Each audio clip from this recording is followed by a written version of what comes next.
Rusty Quill presents.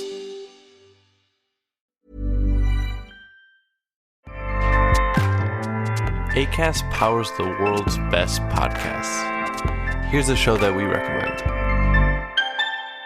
Hi, I'm Michelle Obama, and in my podcast, I talk about so many of the lessons I've learned that are centered around finding your inner confidence, understanding your own story, and persisting even if it feels like people are judging and watching your every move.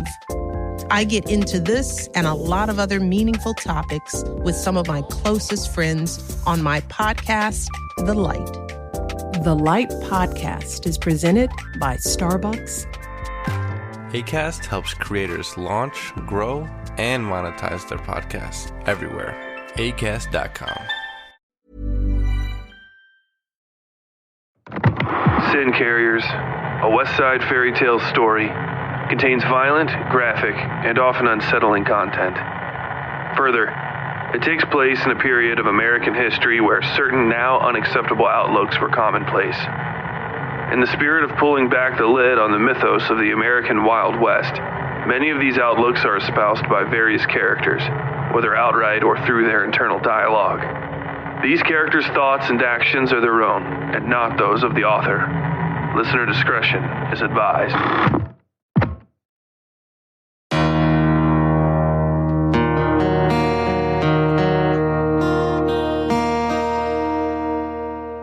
Previously on Sin Carriers, the Grand Ball arc came to a stunning conclusion as Sue returned an act of violence against her person tenfold, cutting the disgraceful cult Wickless to ribbons and tossing him off the train. She also shot two other men, his accomplice Coakley and Dawn Bishop, who tried to intercede on Wickless's behalf. Sue soon lost consciousness from a nasty concussion in the driver's compartment, providing a tempting meal for Garvey. But Gatto interceded on her behalf, reminding the new Imago of the pecking order to which he now belonged. And, following in the desert as always, the rider found himself a new hound dog. On this episode of Sin Carriers, our surviving travelers disembark at the next town, a ghostly remnant of civilization sitting on poles atop a fetid, oil-laced swamp. Vicky finds a familiar secret in the post exchange. Miskal nurses Dawn through a fever brought on by the gunshot wound from Sue, rifles through Wickless's effects, and makes a tough decision. With only one woodpile left to tempt the crew, will they manage the rest of this trip in safety, or will one of their numbers succumb to the call? Now that Garvey has embraced his inner self, what will he do with his newfound power? And just what changes has Tolliver gone through? We may find the answers to these questions and more on this, the 13th episode of Sin Carriers, and beginning of the Sunken City arc, Swamp.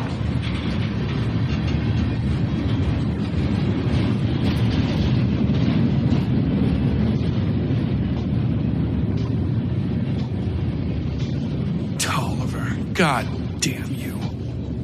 The voice said. He was only partially himself. A great bubble again. No, not the bubble. The bubble was around him, grand and amniotic and glowing.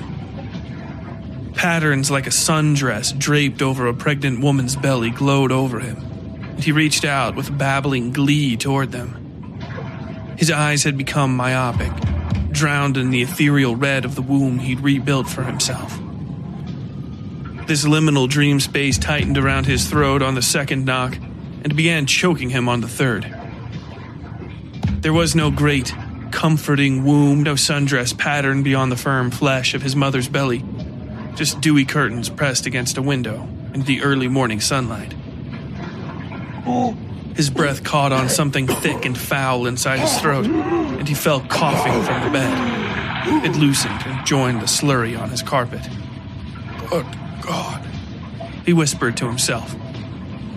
Liquid had filled his compartment again while he was sleeping, rising shin-high in places. Objects knocked loose by his confused, naked stumbling the night before were now suspended in pinkish jelly. Tolliver fumbled after a damp set of trousers resting on the surface, failing for several seconds until, for some reason, they simply floated to him. His other clothes placed themselves where they needed to be as well, and Tolliver felt his bones rotating to allow his body to be dressed. What on earth? Bart gasped, jumping out of the way as Tolliver crashed into the hall. The man, so to say, looked up and down the train, his fishbowl-shaped head shivering about on a great ball of fluid sporting Tolliver's usual bland three-piece suit. Vought could only tell where it was looking thanks to the improbable mustache shifting about on the face. Tolliver looked down at his feet and, flexing some muscle he didn't know he had, filled the shoes with himself and forced the soles against the floor. The clothes followed suit. Very well, very well, Tolliver whispered. He took a deep breath, steadying himself against the wall as the few hard parts left in him clicked and popped and fitted themselves back into place. Vought shivered and looked away, pulling a small flask out of his pocket and taking a long drink. Tolliver watched this new flesh clarify into a familiar, mottled pink. I didn't know you drank, Mr. Vought, he finally said. Vought flinched. I don't, he replied, closing the metal cap. Tolliver licked his lips. It's a measure of politeness to offer a fellow chap a drink when one brings out a flask, you know, he said. He tried to adjust his coat the way he usually did to emphasize a point, but the fabric felt too thin to risk trying. I usually carry one myself, you see, though not because I enjoy drinking. Rather, because having a flask on hand is a fine way to begin a conversation. I began this practice some years ago, after speaking to a fine gentleman outside a bookstore in East London. I hate the British. They're absolutely loathsome, ill-bred things, truly ill-bred, inbred. You know I'm English, right? Mr. Vought said. Portrait, in the North Country. Well, certainly. So surely you know what I'm talking about, Tolliver said, sucking in a great breath and trying to adjust his coat again. This time it felt far more normal. His ankles, now formed again from simple human flesh, felt a gush of fluid fall over them, filling his shoes in the hallway. Vought cursed and jumped back again, this time barely keeping his boots dry. The English, Tolliver said in a low voice. I've always somehow found myself compared to them no matter what I do or how I deliver myself to the world. I am an American. God damn it, from Pittsburgh. Those paltry English cities with their classist hovels and workhouses, sleep houses. Have you ever seen a coffin house? Yes, I slept in them a few times before coming here, Vought said. He had relaxed, but kept a close eye on the wetness about Tolliver's ankles. Coffin houses. Men sleeping as in graves, sir, and stinking like the dead. All in rows, I saw them. My father took great care to show me the English, to have me compared to them at every chance. My brother, Gulliver, spared them no love and would mock them, so he was left behind. Father loved him, though he was publicly scolded as a matter of image, but I was forced to walk among them, the English. I would go with Father to your great plantations to see all the free Britons milling about in old muddy huts in the shadows of castles, mansions, great worthless lawns of grass, and starving townships, gutters of mud and shit lining every emerald field. And all your countrymen, not anymore, Vought interrupted. How's that? I'm an American, the little man said, giving Tolliver a curt nod. Then you know, Tolliver said, eyes bright. He pointed, sweating now. You know what a man is worth in that disgusting mire of a country. All around, Father would parade me, showing me these dusty, half-alive manners and their ghastly occupants, all ages, all sexes, all of them dipped in silk and pipe smoke and absolutely perfect manners, perfect elocution, perfect understandings of when to ask after soup, and just how much to hold in your spoon. And they were poor. at least by our standards. All of them heavily in debt and taking mortgages upon mortgages on their properties to keep up this facade of Britishness, wealth and poise, but nothing behind it. I would be shown treasures from conquests 100 years past, regaled by stories of barbarism, in countries I love far more than Britain. And not a one of them had any skill aside from presenting themselves as better than anybody you'd ever met. They were stupid, to the point of illiteracy. Unless you mentioned some dead Englishmen, and then they would start popping off lines of this or that they'd memorized at some boarding school like fucking organ grinders monkeys draped in lace. Tolliver swayed. His face grew flush. He felt quite drunk on something, though he hadn't had a drink essentially the entire time they'd been on the train. Then again, he knew what it was. Deep down, he could smell it. Sweat. Blood. The liquids of life. He licked his lips. "Are you done, Summers?" Tolliver said. "Only Summers in England. Father hated the mud, you see. And every road in fucking England is paved with mud. Mud and slop-eyed peasants. How I fucking hated them. Talentless, penniless. But for some reason, to the man, excited about their Britishness. The Empire, they always call it. Well, it's not much of an empire in my estimation. A man can only hold so many limes. But most of all, these peasants I hated. There is no better slave on earth than an English peasant, my father liked to say. They are stupid beyond measure and easily excited by the slightest nod of a rich man's cap. They love their servitude and expect next to nothing in return save to say they love the kindness shown to them. You see, father remains a proponent of the tenets of slavery, but some men are born to work and others are born to own and to control. No fan of Marxists, that's for sure. He laughed. Vaught did not join him. It was a selfish laugh, in any case. He believes Southern slavery accomplished much, but was too extreme in its implementation. Tolliver continued. It sought to excuse itself of the moral wrong of forced servitude through treating men and women as animals. This is wrong, he said, because they were not animals, and treating them as such is a constant reminder of their fractiousness and wild nature. Even lesser men, Negroes, Indians, Papists, are still men, and must be given such as a simple man is due to keep them attendant, food, shelter, dignity, and obedient women. Obedient. Yes. If you give a man those things, he'll never come to you with his hand out for a penny more, because lesser men are stupid. But great men are born amongst the filth and refuse amongst the peasantry. And systems which preclude them from achievement will arouse suspicion and grievance in their hearts. They will strike at the walls of their pen.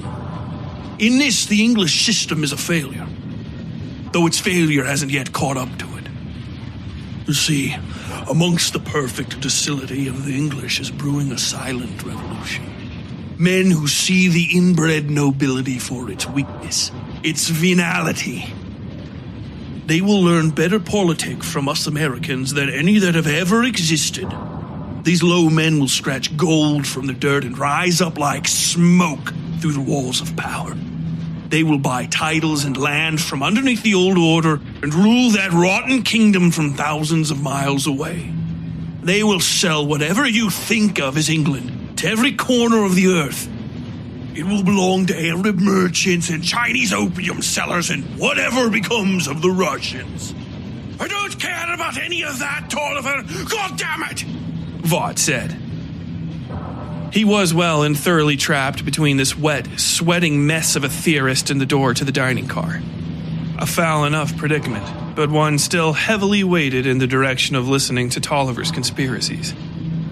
He took another drink. Give me some of that, Tolliver said in a hushed tone. No, Vaught replied, holding the flask away from Tolliver even though they had some space between them. Tolliver pouted and wagged his finger at Vaught. English, he said. English. Always thinking about English things and considering the greatness of England.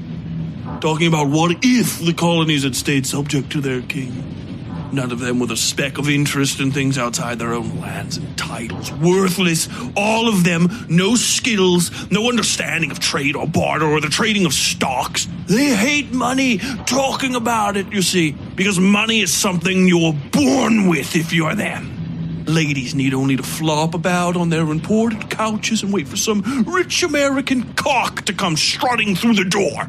Once upon a time, a foreign prince or such, perhaps, but not now. No Latvian king is trying to find his third wife in fucking Stockton Parish.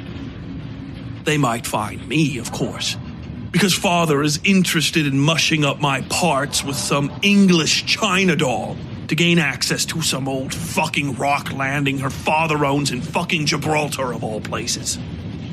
He had me pushed into some dandy English suit, and I had to ride around for days on horses and carriages, never quite talking to her and fielding questions from all these spies. Spies! Everywhere, upstairs, downstairs, people in the village. What is he like? What does he do?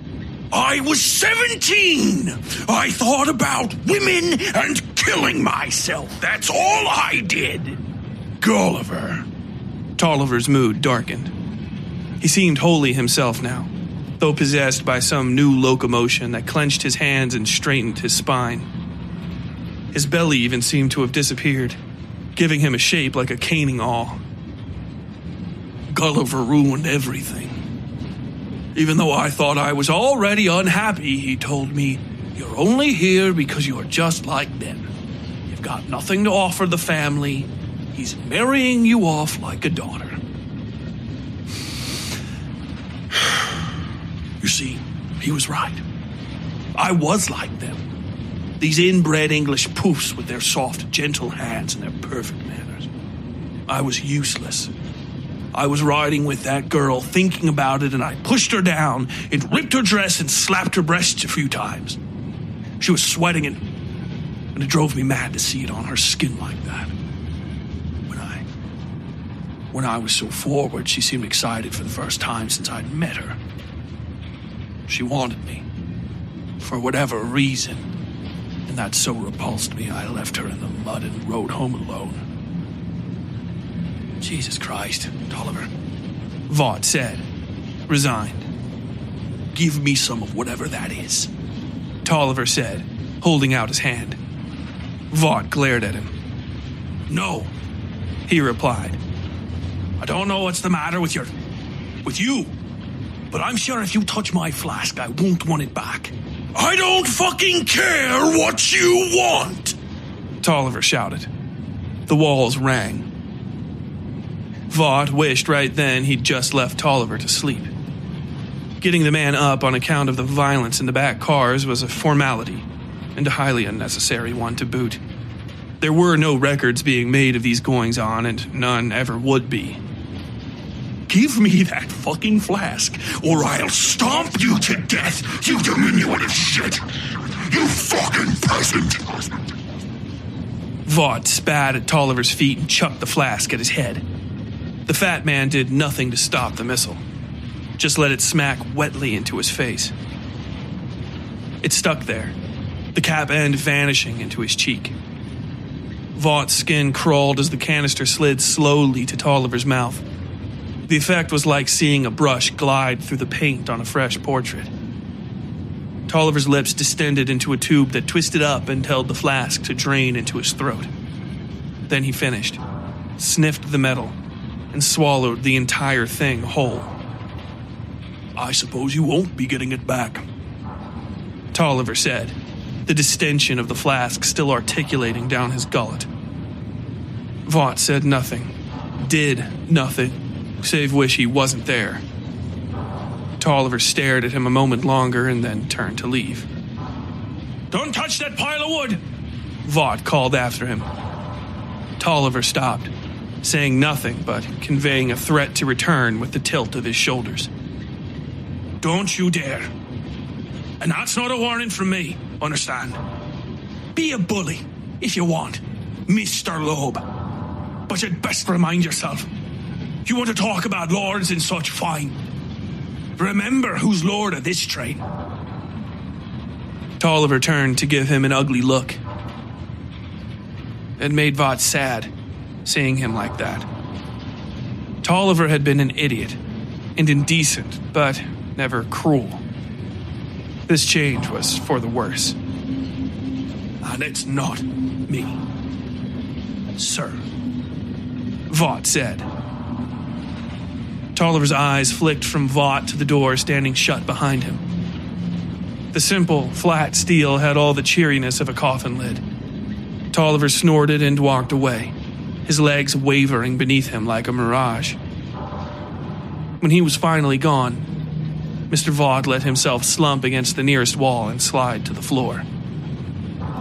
He reached into his pocket for a flask that wasn't there and cursed, tapping the back of his head against the wall and clenching his fists in frustration.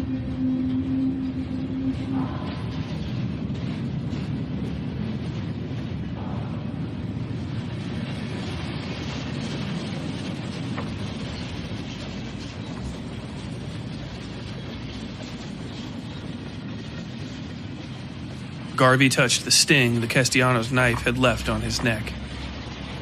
He was his old self again, wholly human in so much as he had ever been. Miskal sat beside Dawn, the latter party now the more injured, holding his head as the man moaned through a laudanum fever dream. The shot the woman had dealt him wasn't bad, a hit through solid meat right of the bone, though it had surely smarted some, and now the man was getting sick. The noise of his pain didn't much bother Garvey, though he'd be glad to be clear of it with the train stopping now in Station. Station was generous, given what the train pulled up beside was little more than crooked planks and dust. Beyond lay a small town on stilts, spread over a fetid morass of still, flat waters that came right up to the rusted train tracks.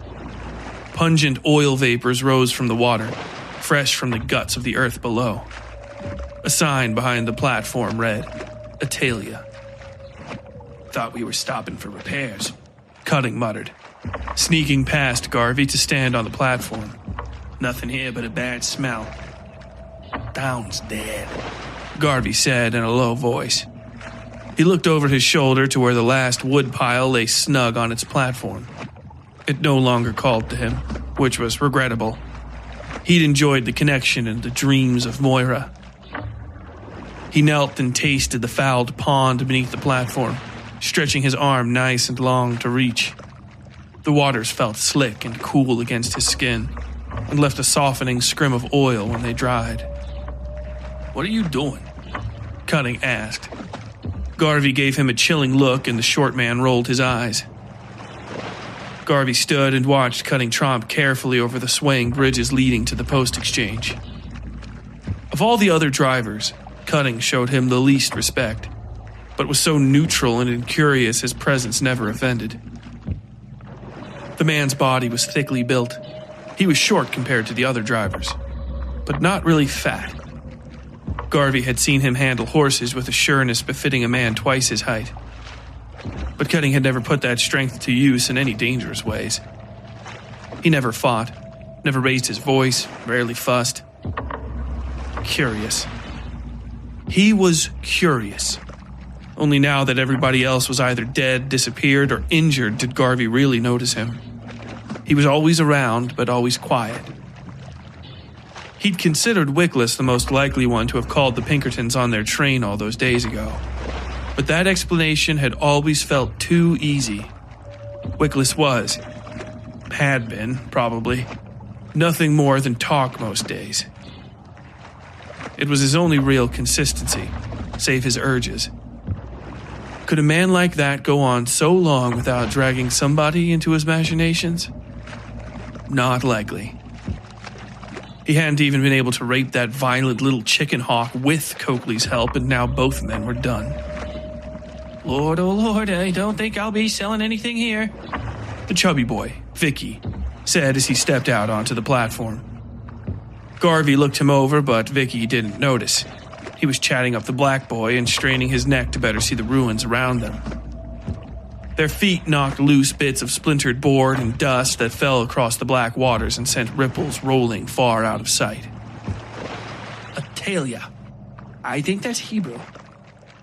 I wouldn't know. Ducky said, noticing Garvey noticing him.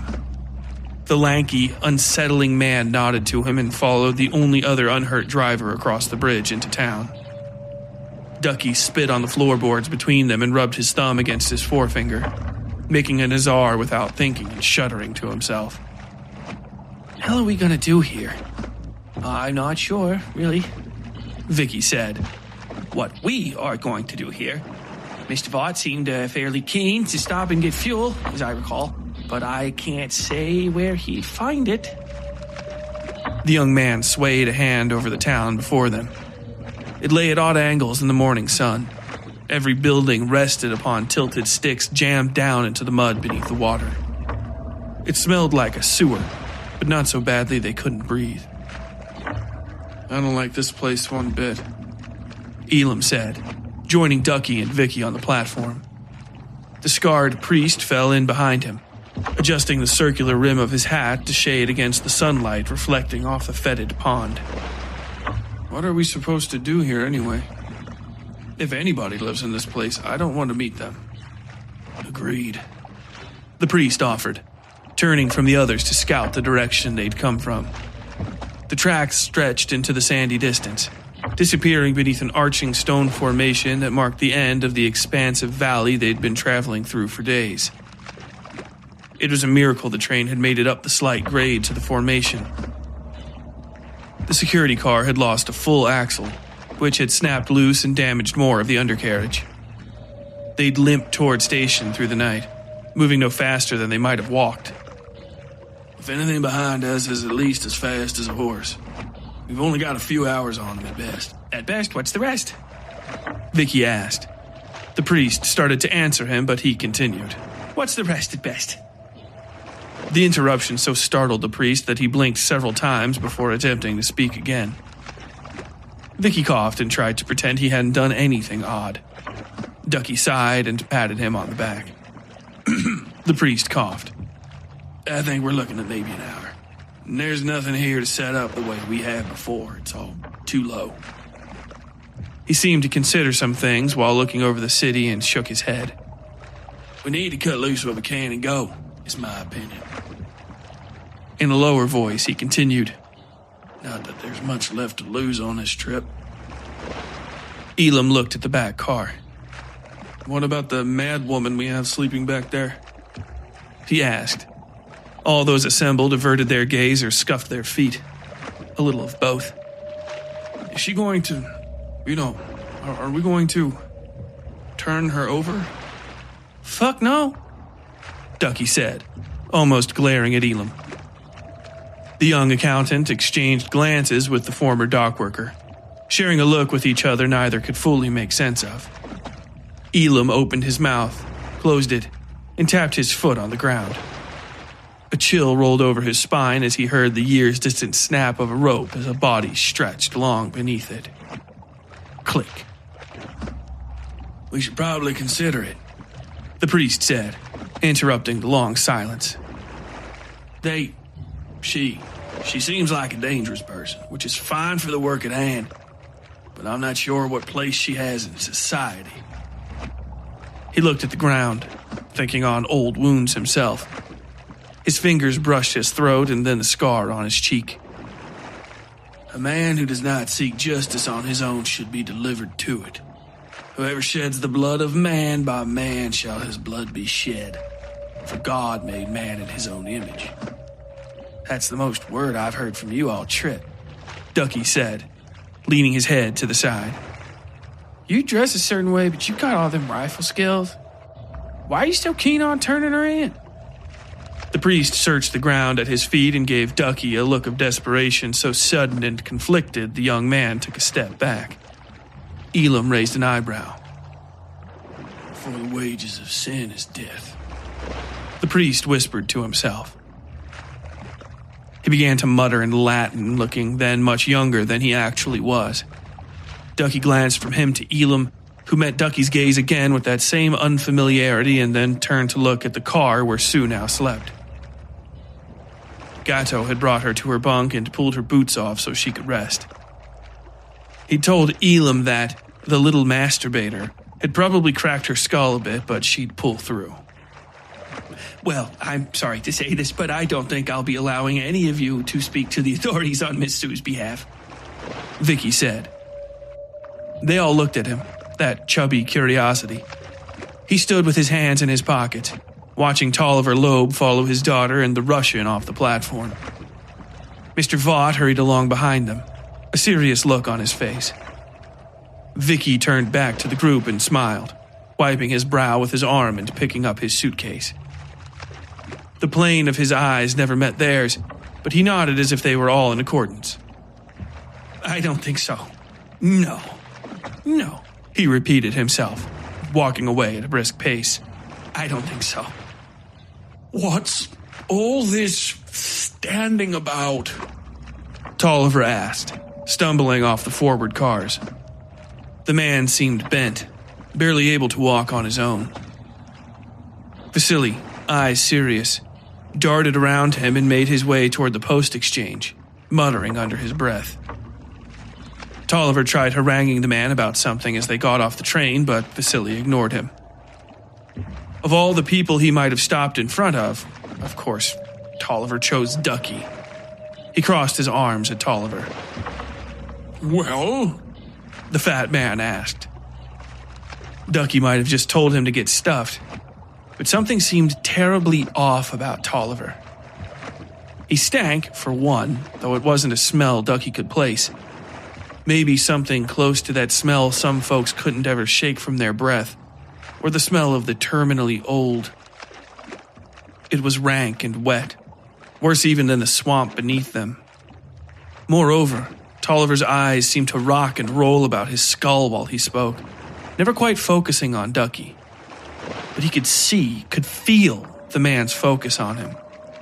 It was like the eyes were vestigial, organs awaiting death and replacement by something stronger that lay just behind them. His skin, too, had an inhuman pallor. He'd always been pale, even for a white man, but he seemed a touch clear now, as though his skin were jelly. The fuck is wrong with you? Ducky said, stepping back from Tolliver. The man's eyes desynced in their movements and began looking left and right all at once. Tolliver opened his mouth to say something else, but he lost balance just then and nearly careened off the platform. Daddy! Moira shouted, grabbing his arm. She may as well have caught the edge of a fast-moving trolley. The fat man's momentum swept her off her feet and she almost flew right out into the water. Ducky wrapped his arms around her waist like he was catching a bag of rice and arched his back to stay on the platform. Elam grabbed Ducky's shoulders and kept him from going down completely.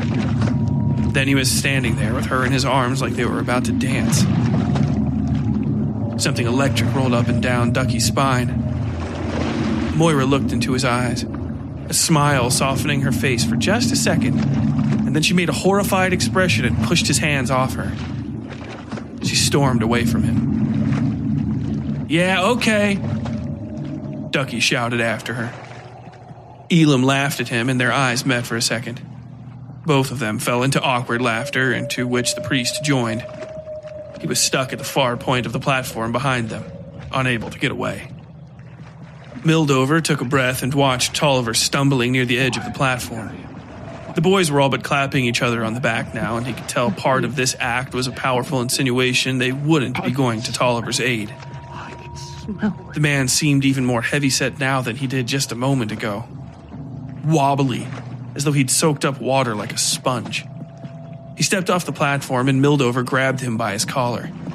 The man was muttering under his breath about sweat and skin. Fine, fine, Vasily shouted as Mildover dragged Tolliver back onto the platform. There was a sort of hitch in Tolliver's body that felt deeply unhealthy, as though all of him were about to burst like an overfilled leather bladder. Boards groaned beneath him as he cartwheeled his arms for balance. Sweat soaked his collar, Even the rim of his hat seemed puckered. What is the matter with you, Mr. Loeb? Vasily asked. And do not dare tell me some story. I spent all night stitching your men back together like ragdolls. I have ruined 2 suits on this trip. $100. This last bit he muttered under his breath, taking care to glance at Moira. She was clutching her hands nervously, looking back and forth from the scene unfolding around Tolliver to something going on in the water beneath the old post exchange. Vasily? She asked. Or, either of you boys, might you come here a second? Ducky and Elam exchanged glances, both ready to touch their nose to get out of whatever she'd ask of them. Tolliver fell back just then, and it took both young men to catch him. Oh, fucking Jesus! Ducky shouted. Tolliver's suit jacket had split along the back like the skin of a rotted watermelon, and a foul, bloody gel had burst out over Ducky's arms. He stepped back and tried to flick it off, ripping his entire shirt off when he felt it start to tingle. Fucking bullshit! Ducky watched as his shirt unraveled on the boards. It grew a clear, watery bubble of itself and then drained into the water below through gaps in the decking. The back of his hand burned, a single tearing bit of heat, but nothing else. What on earth is going on back there? Mildover shouted. Elam had stepped away just as the gel burst through Tolliver's jacket. Don't touch him, Elam said. Something's wrong. What? Vasily asked. Tolliver's head rocked back at an impossible angle and then shot forward, shaking from the force of vomiting onto Vasily's chest.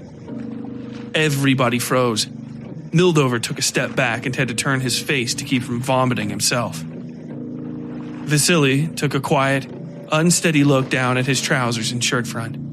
Whatever had come out of Tolliver looked and smelled like rotten meat. Something like a jellied bone had stuck to Vasily's belt and now fell to the boards of the platform, rolling along the downward plane to the closest of the 5 ramps leading from the train cars to the greater structure. Mr. Travalis, Tolliver mumbled. His jaw seemed crooked. I am immensely sorry.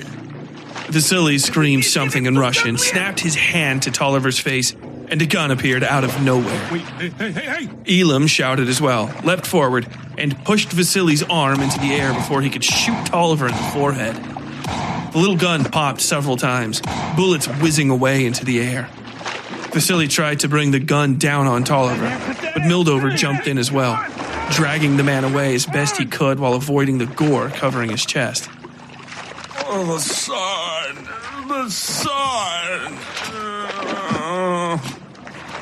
Tolliver mumbled. His jaw had fallen down into the top of his chest. He stumbled in the direction of the train, finally falling and rolling down the ramp like a wad of hot tar. What in the fuck? Ducky shouted. Daddy? Moira asked, picking up her skirts to rush toward her fallen father. Vasily was kneeling with his hands in the air as Mildover tried to fan him off. He seemed to be having some sort of fit. Elam struggled to get the gun off Vasily's arm, but found it was easier to just leave it when he realized Vasily had emptied every cartridge. Ducky, the only one close enough to get a good view of Tolliver, watched as the man flattened like hot candy and slithered into the shadows beneath the train. The horses, probably smelling him, began to kick and scream inside their pens. Okay! Vicky shouted from behind them. Mr. Vaught was close on his heels, casting fearful looks to the water beneath the boardwalk. Cascading ripples now distorted the surface. Elam watched Moira run past him in a flurry of blue skirts. We need to go! Hey! Elam shouted at her, knowing he needed to warn her about some danger and not knowing quite what that danger was. The red spider on her cheek seemed to glow. Moira searched wildly for her father, not knowing what Ducky had seen. Miss Loeb? He called after her. She cast worried looks at the water around her, thinking the bubbles she was seeing were from her father. Get away from the water, man! Vicky shouted. Miss Moira, get away from the water! Mr. Vaught echoed. Moira looked back at them and then, for some reason, at Ducky. The moment their eyes met seemed to last a touch too long. Elam thought he saw something buried beneath the fear and confusion. Hunger. Something nearly long as a train car and maybe a quarter as wide burst up from the shallows near Moira. She had enough time to see its long, toothy face and the stocky alligator arms it pushed itself along with before it launched itself overtop the gangway she stood on, wrapped her in its grasp, and dove back down into the water. Moira! Vasily screamed. Mildover was still holding him, but Vasily knocked the priest loose with a single swipe. The sound of metal hitting bone made Elam wince. The priest's eyes swam and he dropped to his knees, clutching his head. Here! Ducky shouted. He could see Moira beneath the water, a thick arm wrapped around her throat. She seemed placid in the thing's grasp. Beneath the oily scrim, her eyes were open and bright and focused on Ducky. Then the thing rolled over and she was gone. Something snapped beneath his feet and the entire platform dropped half a foot. Water kicked up as the thing swam, and they heard snap after snap as it struck the other supports. Where is she? Moira! Vasily shouted, flicking the magazine out of the gun on his arm and sliding in another. Ducky snatched up the empty and ran along with Vicky in the direction of the post exchange. Vicky snatched at his arm. Where are you going? He shouted. I don't know! Ducky replied. Help me with him! Elam shouted, grabbing Vicky and Ducky's attention. The young accountant was trying to drag Mildover in the direction of the post exchange on his own. We need to get Vicky stumbled through his words. The fuck out! The platform shifted beneath them, splintering and cupping into a deepening bowl shape. The shift and angle nearly threw the lot of them down into the water. Ducky glimpsed Vasily sprinting between two of the stilted houses and then diving into the water. His body cut a long arc across the pale white of the far horizon, then he was gone. The platform broke away at the furthest edge, sinking beneath the water. It's fucked! It's fucked! Ducky shouted. This dock thing is fucked! Get to where it's not broken! But... Vicky said. He gave the train a worried look and then grabbed hold of Mildover's collar from both sides, dragging him along with Ducky and Elam. Mr. Vaught, having already decided strongly against swimming, had jogged back into the post exchange. Ducky, unable to fit through the door still holding Mildover, was the last to cross the threshold. Before he did so, he tried to make some sense of what was going on, looking back and forth along the crooked central boardwalk that led into town. The entire village seemed to shake and sway as the platform finally broke from its supports and crumbled into the water. Ducky looked to the train, hoping to see Gato or make some sense of where Tolliver had gone. The train remained silent, the area around the tracks empty. God damn it, he said, stepping inside.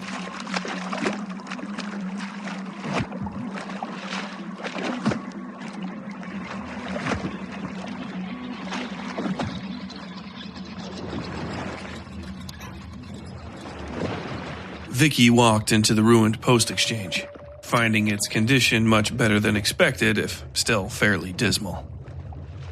Chairs remained along the wall, the lot of them bolted flat to the floor with angle brackets attached to the legs. The shelves were emptied, save for the occasional ruined item or unwanted non-perishable. The largest thing was a rot-bloated can of peas, and the smallest a crisp, cardboard box of needles. This he picked up and shook 3 times before setting it down and walking over to the counter. He'd seen the 2 remaining well-bodied drivers going in this way after disembarking. They weren't the sort he'd like to spend time with in any case.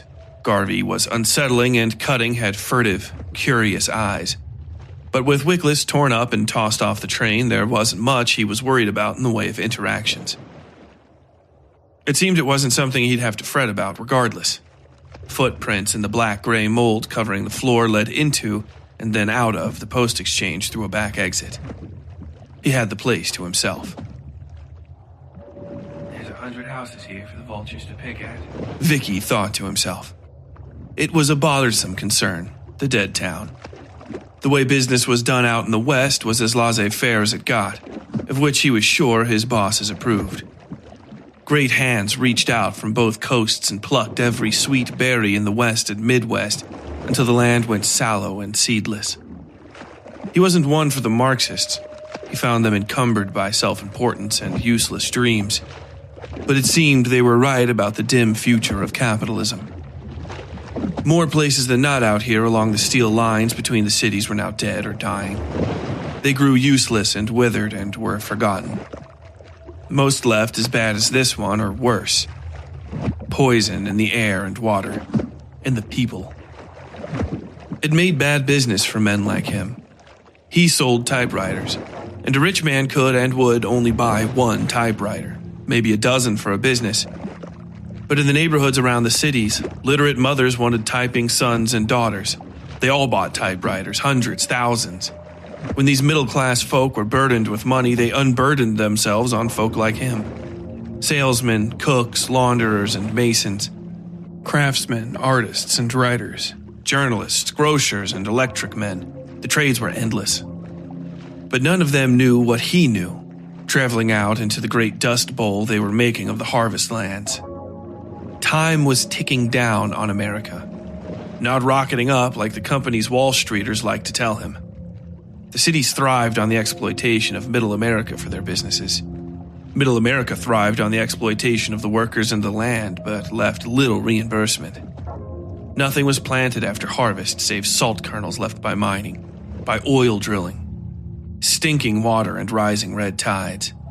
A void that grew and grew, its wet lips crusted with scabs of gold and printed paper. The bills would come due. That was the only certainty. And his bosses wouldn't be endorsing the checks when they came. They would push every living thing on earth between themselves and the red ledger to keep what they had. It was their way. A way that had filled many, many pockets, including Vicky's own, and probably would up to the Rubicon. He sat his typewriter on the counter inside, wondering when this town had failed and where everybody had run off to. What had filled this small valley with polluted water? And what had this devastation earned? He'd never know. And in all honesty, he'd never try to find out. He pulled up a bar stool and sat at the counter where folks had come to wait on their parcels and eat and drink with each other once upon a time. A greasy pot-bellied cooktop sat cold behind the counter beneath a rack of unfamiliar spices. The labels weren't in English, but the bottles were well worn. The only pan he could see was glued to the stovetop by dusty, blackened suet. He thrummed his fingers on the bar top and turned to the empty shelves behind him, putting on his best salesman's smile. Could I interest anybody in the future of writing? He asked the void. He could hear arguing, laughing maybe, outside, which he ignored. Vicky slapped the top of his suitcase, which he'd brought along out of habit. What I have here is a marvel of modern technology, the Blackwell automatic typewriter. It's... He sighed. A marvel. Something fell to the ground in the open area behind the post exchange.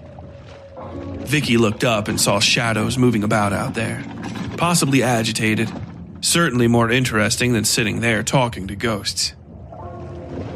Hello? He asked, leaving his briefcase on the bar top and walking to the back door. Behind the post exchange lay a short, open-air space cluttered with old barrels and a few dry-rotted milk crates. Past that rose the front of what he could only guess was storage for the exchange itself. The long-term sort where people piled bulk goods that came in and off the trains. The marks of such trade remained. Hooks and pulleys hanging from the rafters, and metal wheel tracks marring the wood floor. Somebody cursed and another person laughed. Vicky heard a splash, as though of something big falling into deep water. The heck? He said, stepping inside the building. He found Cutting standing a few yards past the door and somebody else sitting in a chair before him. Maybe Garvey. Vicky stopped short when Cutting stepped back and turned to see who'd walked inside. A fat bladed hunting knife hung from his hand, dripping some dark foulness onto the floorboards. The smell was like rotten fish bursting open in the sun. Vicky gagged and then almost vomited when he better saw the occupant of the chair. "Don't worry," Cutting said, wiping his knife off on the thing's knee. There was, at least, the shape of a knee there. Vicky could see clearly the bones of a human leg, though they jutted from pebbled, irregular flesh that lay over top them like a wet curtain. This pale skin formed a tube, like a great worm, that fell off the edge of the chair and then, thinning, wrapping around its legs. Over and through them like so many Mobius ribbons. There was no chance it could move without upending the chair, though it was clear this hadn't happened in a long time. What on earth is that, Cutting? Vicky asked, pointing. He'd backed himself up against the open door and jumped when it creaked behind him. Cutting gave the thing a look. It turned mostly human at the waist, insofar as ribs and shoulders and arms and such were laid out upon the human form. But all else was deeply wrong. Barbed tendrils dangled from the red holes pockmarking its pale chest. Its arms had inappropriate hands, long, with few fingers, thin wrists. Its eyes were crab black and looked to the ceiling. Its mouth opened sideways from its nose to the base of its throat, the broken remains of a human jaw deformed and made into new teeth to join the hundreds of others lining the gullet. It coughed and a slurry of blood belched from its throat and covered its chest. The smell was unbelievable. Vicky watched in silent awe as it reached up and caressed one of the half-dozen skulls hanging in the dark above it. They were, to the number, clean as doctor's models. All of them alabaster white and suspended by webs of red ribbon someone had fixed to the walls and ceiling with penny nails. Somebody began shooting outside, and both Cutting and Vicky jumped, looking toward the sound. Beneath them, Vicky heard a great surge of water, felt the waves moving against the time-worn supports beneath the shack. If I had to say, Cutting said, looking toward the gunshots and tapping the dying thing with his knife. Best word would be retiree. He sighed and looked at Vicky. So, what brings you back here? He took a step closer and Vicky smiled, nodded, and ran out the door, barely remembering to snatch his briefcase off the bar top.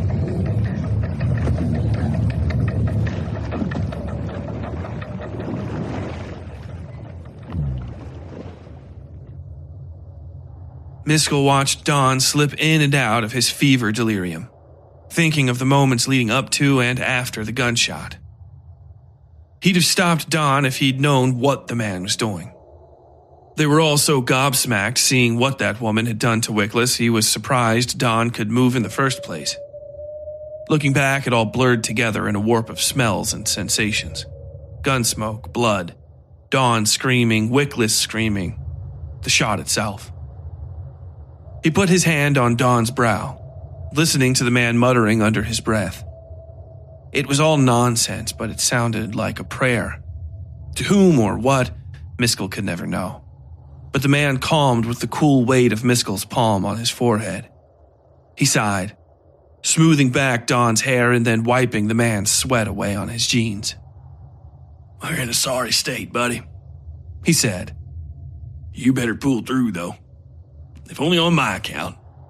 I'm not really up for seeing this out on my own." Coakley groaned in his rack at the other end of the train, and Miskal flashed him a nasty look. All this was his and Wickless's fault, even though a few of the others on the train blamed that woman just as much. Sue, she was called.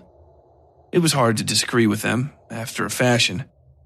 He'd seen Wickless's face as well, and it was a sorry thing she'd done to him. Then again, Miskal walked over to Wickless's rack and rifled through his things. The man wouldn't be needing them now. There wouldn't have been much chance of him pulling through even if she hadn't thrown him overboard. The Indian boy, Elam or whatever, had reported that he'd seen Wickless laying on the tracks, his legs crushed and partially severed. The news was really a testament to how badly damaged the undercarriage was. The legs should have been sheared off just as clean as you like. "What's this?" Miskal mumbled to himself, pulling a heavy handful of metal from Wickless's jacket pocket. The jacket itself had been jammed between the rack and the wall. Not quite fully out of sight, but for sure where he'd notice if somebody touched it.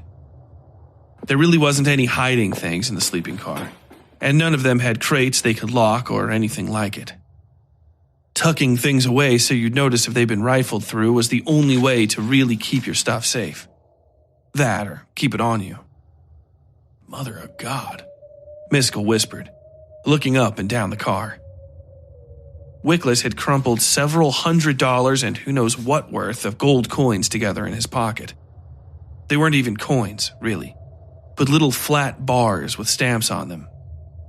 Talons, Miskal thought, remembering some long ago church sermon. He stared hard at Coakley, wondering if the man had heard him. Wondering, moreover, if he knew about the money and the gold bars. Probably not, if Miskal had to guess. Wickless wasn't one to share, and Coakley expressed only one concern after the Russian doctor had urged him back to life. Missives to the rest of the men to kill that bitch, or some such nonsense. So far as Miskal was concerned, that woman was no more dangerous than a barn owl. Not at all, that is, so long as you didn't make a rat of yourself. And there was no doubt in his mind Wickless and Coakley had done just that. He tucked Wickless's money away in his own belongings, slinking back and forth from the rack in a half-crouch. He did a better job of hiding his new wealth than Wickless had, spreading the lot of it amongst various pockets and various bags. The cash he hid in the pages of a traveler's Bible some evangelist had pressed into his hands years ago. He kept it with him sometimes when he went drinking as a prop in case he needed to beg for leniency from some authority or another. The rest of the wad, or wads, Wickless had spread all this between two pockets, were a series of papers, letters or the like, doubtless stolen along with the gold. Miskal doubted there was a soul on earth waiting for a letter from Colt Wickless, or whatever right the man. He opened the topmost papers, most of which were debt reminders, but apparently the polite sort wealthy men sent each other. Given the tone, it was clear the writer was a man well aware of his own fleecing. Most of the notes had responses written at the bottom of them, or were copies in type of a letter that had been sent earlier. So Miskal had grave clarity when it came to figuring out the situation between the man in the letters and his pen pal. The former was a Mr. Maynard Temps, mayor of Oliveira. The latter was Eamon Blackwell, whose name Miskal and probably everybody on this train knew. He was the owner of the Blackwell Corporation, and the prime benefactor behind this nightmare of a job. Eamon, one letter read. Despite severe pushback from the mothers in town, we've reopened the mine and are now producing. I'm sure the reward on your end is substantial. However, the town is not so gay about the matter. We have resorted to Lord Belial's methods several times, and there is no more concealing the effects of his ministrations. Weakness pervades the children. Many have died, though they are mostly the sons of itinerant laborers who came to Oliveira through your men in Tahoe. Their sacrifice is efficient. Young women and men go to Belial for his musings, and children to the earth. The old work at jobs we provide in town and are kept separate. Our people are hale and hearty, as you promised, and we intend to stay the course. That said, my initiation to your fraternity is not going as I was told it might.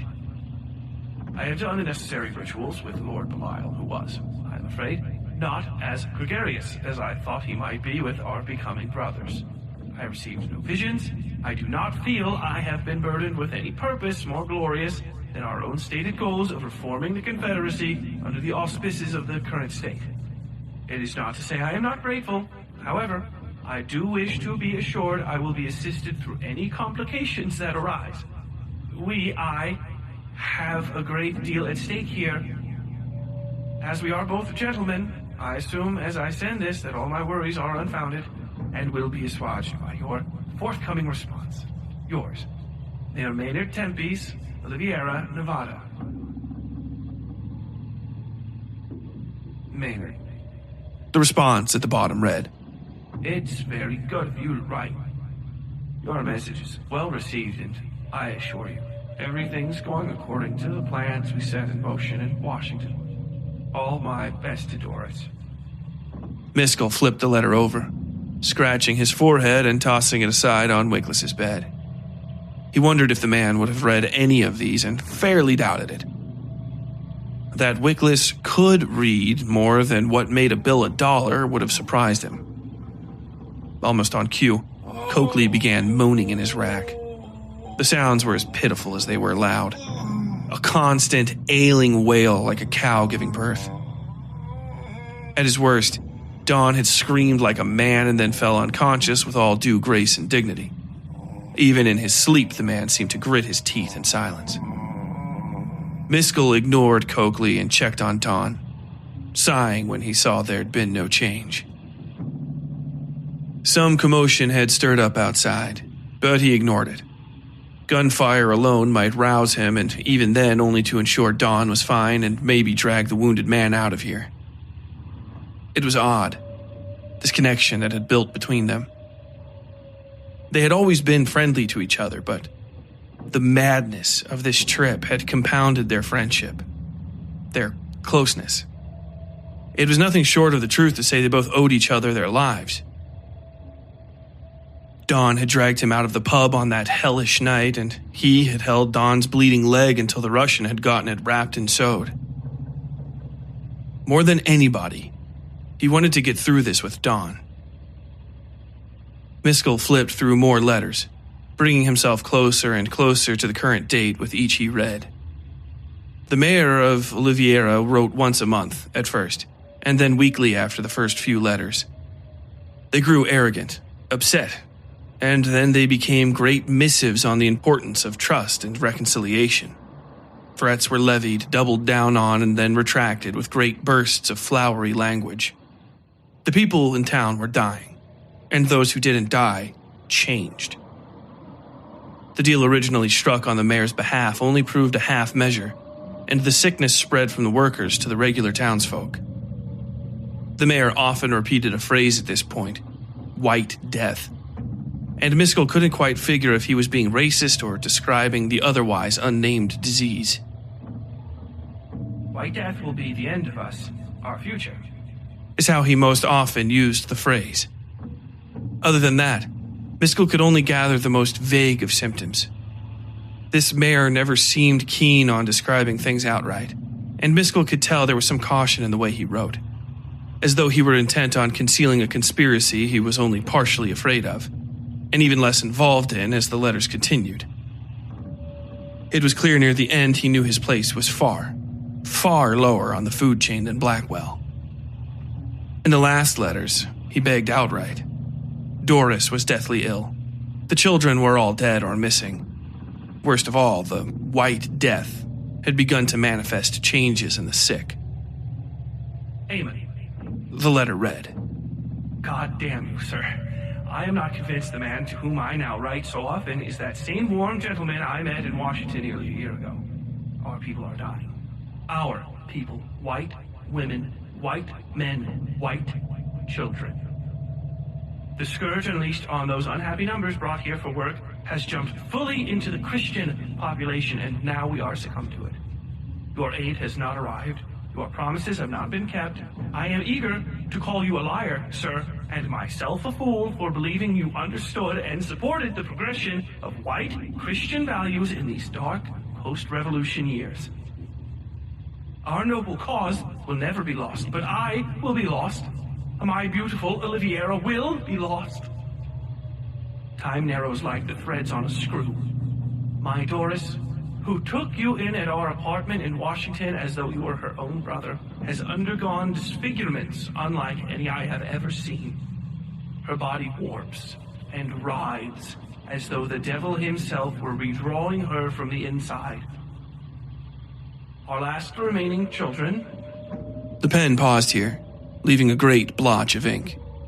Furious scribbles lined this piece of paper and the next where this mayor had crossed out his thoughts.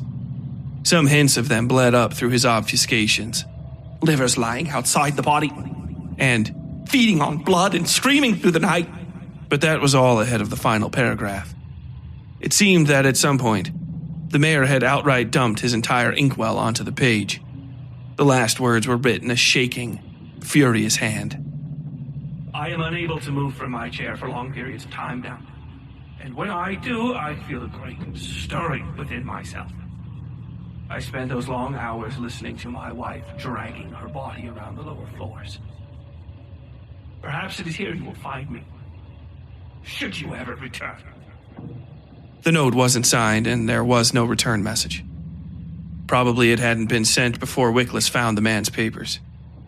God alone knew what Wickless was doing when he came across them, but Miskal didn't in the least believe that scoundrel did so honestly. He thought for a long time about what he might do with them, and then decided to put them back into Wickless's possessions. The meanings of the things were confusing enough, and with all the bad blood brewing, it wasn't wise to invite undue attention. Dawn had shifted from feverish delusion into actual dreams while Miskal read. Miskal could see his chest moving, but knelt to check on him anyway. He breathed with an even rhythm. The two of them were neither young nor particularly attractive. Time and hard living wore any man's face out. But Miskal thought Dawn seemed no less peaceful than an angel right then, despite the sweat and the occasional pained grimace that flexed his jaw. A pistol burst cracked off just outside the windows. Miskal flinched and fell over top Dawn, trying to cover him until the gunfire stopped. Nothing seemed to have so much as touched the train, much less punched through, but it was best to be safe. Miskal? A weak voice called from the other end of the train. He glared at the shadows where Coakley was laying. He needed to check on the security card to see if he could get a gun for himself if they were attacked again. Coakley grabbed his pant leg as he stepped by, giving him a direct look. He was no less sweaty than Dawn, though somehow getting gut shot, nearly bleeding to death in a horse stall hadn't worn on him half as much. The man was hurt, sure, but probably just a few days from getting back on his feet. Now, though. Where are you going? He asked. Nowhere, Miskal replied. Get back to sleep. You'll wake Dawn. Coakley narrowed his eyes at Miskal and then looked up at the flat bars holding up the bed above him. You hear them shots? He asked. Yeah, now let me go. Look at me, Miskal, Coakley said. Miskal obliged him. Coakley nodded. Colt was right about that bitch. About all them back-enders. He gritted his teeth, either from the pain in his belly or the memory of what Sue'd done to him. They aren't like us. They aren't real folk. Decent folk. Look what they did to me. You were gonna let Wickless rape that girl, Miskal hissed. She got over on you. That's it. That's it? Coakley almost shouted. What if we done her like so? You could call it what you want, but it would have fixed her. And it's all them kind need, a good fuck to straighten them out. But all that aside, you see how she done us? Miskal looked away. How she done Dawn? Miskal's eyes flashed back to Coakley, white hot, which made Coakley nod. You see, he continued. You know it. They all ain't right. They got their own rules, they don't want to follow ours, and their own justice when we step out of line. What court says it's fine to gut shot a man over a little thing like we did?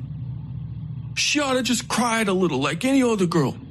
But instead she cut Colt's face off. Is that who you want to be in with? I'm in for myself, Coakley, Miskal replied. I'll answer to you and nobody else that doesn't put their name beside mine on a pay stub. You understand? Fine, Coakley replied. But you'll regret it. They'll get together and it'll be the end of all of us up here. He coughed and groaned, holding his hand over his mouth. You could do her in right now. I bet she's still out cold in the back room. I heard them talking. You would be doing her a favor. put her down like a rabid dog. No place for women like that where we're heading. And where are we heading, Coakley? Civilization, the man replied. Miskal shook his head and walked to the door, looking through to see if anybody was coming from the security train. Outside, he could hear splashing and yelling. Coakley was right. The entire world was distracted now, and if he wanted to do something, this was probably the best time. Miskal stepped back and craned his neck to make sure Dawn was still asleep. He was, twitching his way through a dream like a damn dog, in fact. Miskal chuckled to himself. Civilization, he muttered under his breath. How's that? Coakley asked. Miskal turned, grabbed the blanket roll off Penbrook's old rack, and started suffocating Coakley to death with it. He held it over the big man's face for what seemed like forever, weathering a few weak blows and even punching Coakley in his gunshot wound when the man managed to get a hand under the bedroll. Then it was quiet, save for the occasional, blissfully unaware snore coming from Dawn. Civilization, Miskal muttered one last time, the consonants separated by heavy breathing. He watched Coakley's face a while to make sure, nodded to himself, and went to find a gun.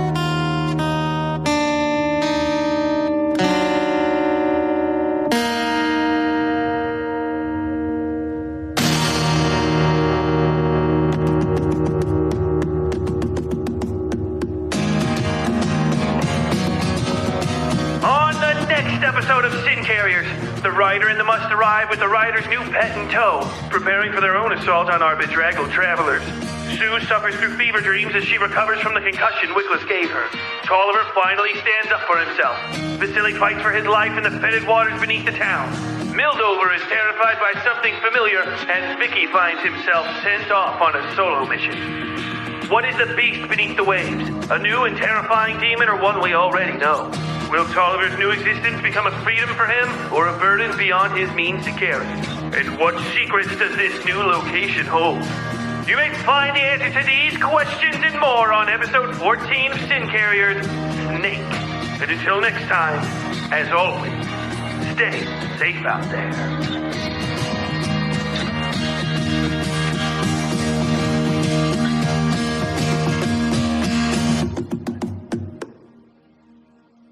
The Westside Fairytales is written, read, and produced by Tyler Bell. Sound design, original music, and Foley by WSF Productions, LLC. Episode art by Yui Breedlove. All content herein copyright WSF Productions 2023. Acast powers the world's best podcasts. Here's a show that we recommend.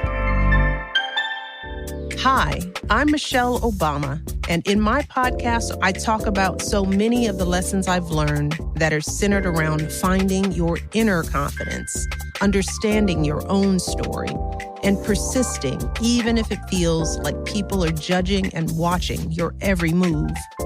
I get into this and a lot of other meaningful topics with some of my closest friends on my podcast, The Light. Take a listen on Audible now. The Light Podcast is presented by Starbucks.